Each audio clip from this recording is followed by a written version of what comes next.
I returned home early this morning, turning on the lights in my dark, empty room. Phew, I'm beat. I flopped down on the couch. Grabbing the remote from the table, I turned on the TV. I checked the weather forecast on the morning news. It's getting pretty chilly. Winter is almost here. Time flies so fast. As I thought about this, I lit up a cigarette I bought at the convenience store earlier and took a pre-sleep smoke. Every morning, it's the same routine. It's been like this for 5 years now. My name is James. I've never gotten used to living alone in this empty house, nor to the feeling of loneliness. I never imagined my life would turn out like this. It's all a result of my own actions. Sigh. I was supposed to have a brighter future. In the silent room, I found myself sighing and reminiscing about the past. I met my wife when I broke my leg and was hospitalized. She was a nurse at the hospital where I was staying, and I, with a broken leg, struggled to get used to a wheelchair and crutches during my painful rehabilitation. I feared I might never walk again.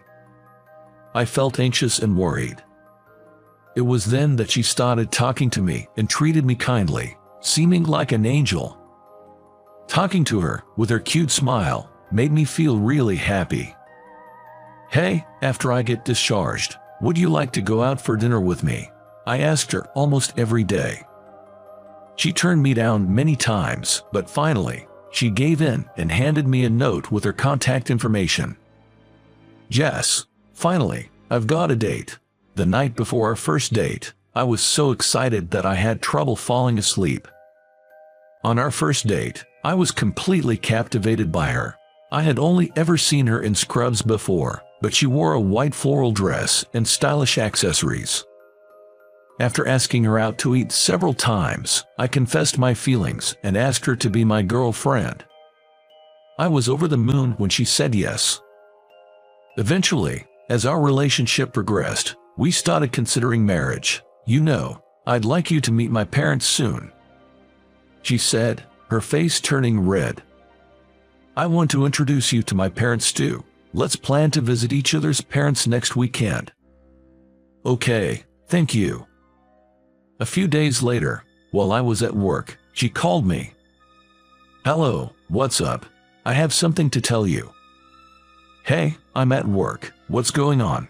"Sorry, but I just couldn't wait to tell you." She sounded really happy. "What is it?" "Today, while I was at work, I felt nauseous and my stomach and back hurt. So I was allowed to leave work early and went to the obstetrician, and lo and behold, I have a baby." "Really?" I shouted out loud in surprise. I left work early that day, bought her favorite cakes, and as soon as I got home, I hugged her tightly. She had a smile filled with joy. She was 3 months pregnant. "We're so lucky to be blessed with a baby so soon," I said. Indeed, when we told our parents about our shotgun wedding, I was afraid they'd oppose it, but both families were actually thrilled. So, we get married, and my wife safely delivered a healthy baby girl. I felt truly happy from the bottom of my heart, looking at our adorable child. After spending a month staying at her parents' home, my wife returned home with our daughter. She was busy with the unfamiliar tasks of childcare every day. Taking care of a newborn was harder than expected, especially with the baby's night crying, which really wore my wife out. The baby cried every few hours, leaving no time for sleep. I wanted to help my exhausted wife, but my job in sales meant I couldn't avoid working late and socializing. Our company's performance was declining, and we in the sales department were desperate to bring in business. The CEO began to say in the morning meeting every day that the business was struggling. Our quotas were increasing, and the employees' anxiety was growing. I had just had a child. A cut in my salary would be a big problem. I poured my soul into every sales call, working diligently. Then, one day, something happened. I arrived at the office a bit early, turned on my computer, and was about to start work when Mr. Smith, the CEO, called me. Could you come to my office? I need to discuss something important with you." My supervisor glanced at me briefly. I had a bad feeling about it. The air in the office seemed to tense up for a moment. I straightened my back and knocked on his office door. "Sit down. You know our company's been struggling, right?" "Yes. The thing is, it's become difficult to keep the company going. I hate to say this, but you need to start thinking about your future." "What?" I felt like the blood drained from my body. "Does that mean layoffs?" As I struggled to believe what I was hearing, I was also driven by a need to do something, pleading with Mr. Smith. "Can't you reconsider? I've given my all until now. This is just, I can't accept it so suddenly. I understand the company's difficulties, but it's a problem for me too if you just spring this on me." As I said this, trembling, Mr. Smith looked into my eyes more sternly than before and started speaking. "I need you to understand. I wish I could keep you. It's with a heavy heart that I'm telling you this. You're still young. There are other places you can work." Mr. Smith said this and then looked away, downcast. True, our company's average age was high, and other employees had kids still in school, which would be costly. In comparison, my child had just been born. There weren't immediate hefty child care expenses. In the end, I accepted Mr. Smith's offer and left the company through early retirement. How should I tell my wife about this? She's already struggling with new parenting. When I explained the situation to her, she just said, "Can't be helped," and didn't say anything more. But, "Will you be able to find a new job soon?" That seemed to be her only concern. Actually, I had something on my mind. Someday I would like to save up money and open my own store. I had such a dream. I was able to retire from the company and also receive a small severance package. So, I thought I would use the money to open the small pub of my dreams. That's what I thought. When I told my wife, she just said, "I see," and seemed uninterested, saying, "Child care is tough right now." Then, I began preparing to open the pub.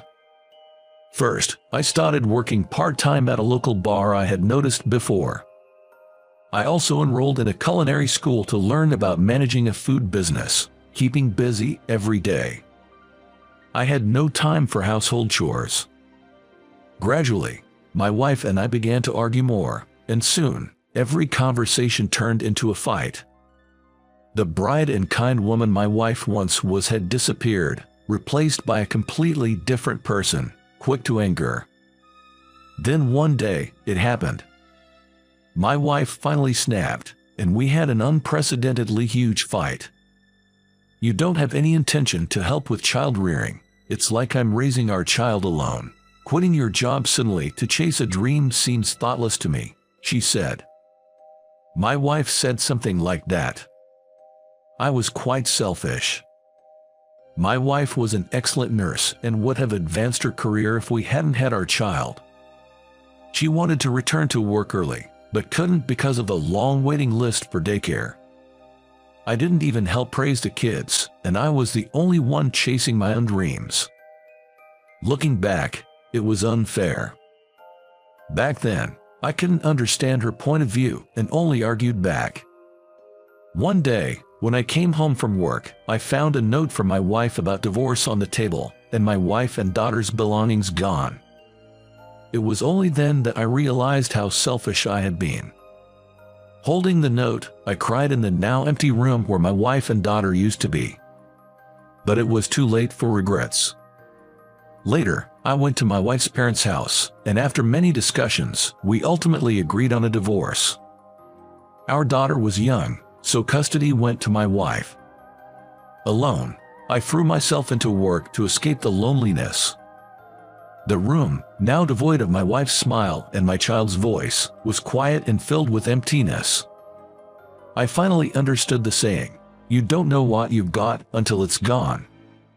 I do regret getting divorced. I hope that one day we can be a family of 3 again. With that hope, I continued working towards opening my pub. And then, 5 years later, I finally managed to open my pub. Initially, there were few customers, and I worried about whether I could keep going, but the manager from the bar where I used to work part-time visited often. He gave me various advice on the menu, pricing, and interior layout, gradually increasing my clientele. Now, the business is starting to pick up. Then, one day, as I was cleaning up after a day's work, a woman came into the bar. "Sorry, ma'am, we're closed for the day." As I said this and went out to the hall, I was shocked to see the woman standing there. It was my ex-wife, visiting the pub for the first time. "Sorry for dropping by so suddenly." "No, it's okay. Have a seat." I only saw her once every 3 months for a visit with our daughter, and we hadn't met recently because our daughter wasn't feeling well. Judging by my ex-wife's pale face, I could tell something was wrong. As I wondered, her phone rang. She then said, "Sorry, I have to go, but I'll come back another day," and ran out of the pub. What happened? Worried, I called her, but she didn't respond. A few days later, my ex-wife came to the bar again. I was concerned and immediately asked her what happened. "What was wrong the other day? I tried to contact you, but couldn't get through. I was worried." After a long silence, she finally spoke, and I was hit with shocking news. The truth is, our daughter is hospitalized at a nearby hospital. What happened? Our daughter, she has a kidney problem. When I came here last time, her condition suddenly worsened. She needs a transplant, but we can't find a donor. I failed the medical tests, so I can't donate to her, and I just don't know what to do anymore. My ex-wife was sobbing, her shoulders shaking. Apparently, my daughter's illness had progressed without many symptoms showing, and she was lonely and struggling with the unfamiliar hospital environment. My ex-wife asked me to come and cheer her up.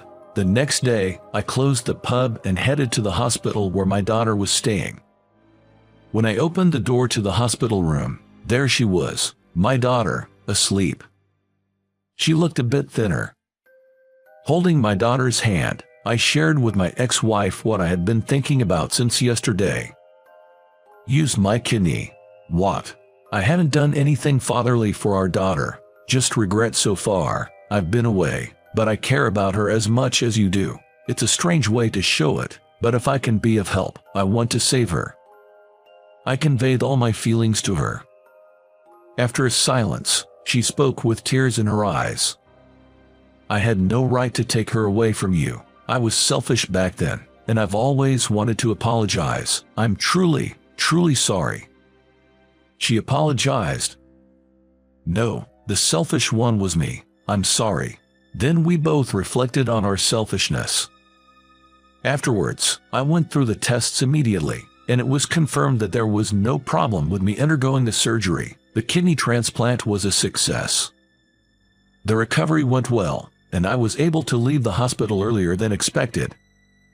On the day of my discharge, the three of us got into a taxi, and my daughter, her eyes sparkling, said, "Do I get to go home with Dad?" "Right. Shall we all live together from now on?" she suggested. "Really? I want that," my daughter answered excitedly. I made eye contact with her. An indescribable atmosphere filled the air. "All right, let's all live together then, huh?" When I said this, my daughter was so happy that she held my hand and said, "Yay." And so, after 5 years, we started living under the same roof again. Smiles returned to the once silent room, and we spent each day closely, as if making up for the time we were apart. I vowed never to lose sight of what's important again. To make them happy for the rest of my life. That was my promise.